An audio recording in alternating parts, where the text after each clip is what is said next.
हे महादेव, ये कोढ़ की जलन मुझे मार रही है।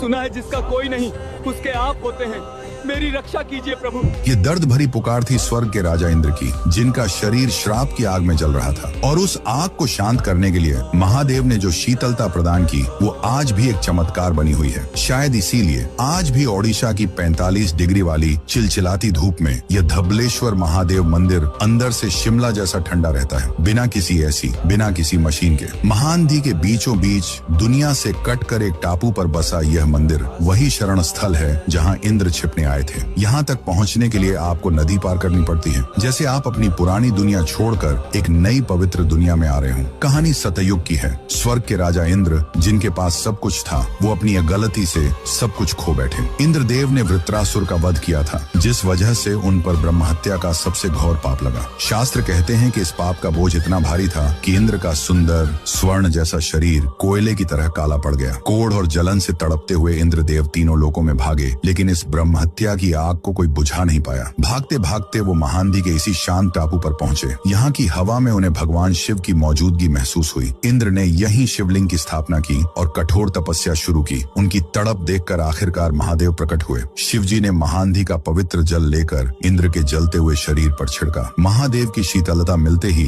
इंद्र की सारी जलन शांत हो गई। सिर्फ जलन ही शांत नहीं हुई, बल्कि इंद्र का वो काला पड़ा शरीर जो पाप से झुलस चुका था, वो एकदम धवल यानी सफेद और चमकदार हो गया। संस्कृत में धवल का अर्थ होता है सफेद, इसीलिए महादेव का नाम पड़ा धबलेश्वर, वो ईश्वर जो काले को भी सफेद कर दे। आज भी कार्तिक महीने की बड़ा ओशा पर यहाँ लाखों भक्त आते हैं और महादेव को उनका सबसे प्रिय गज भोग चढ़ाया जाता है। भक्त मानते हैं कि मंदिर के गर्भगृह में जो यह रहस्यमयी ठंडक है वो पत्थरों की नहीं, बल्कि भगवान शिव की उसी शक्ति का असर है जिसने इंद्र की जलन को शांत किया था।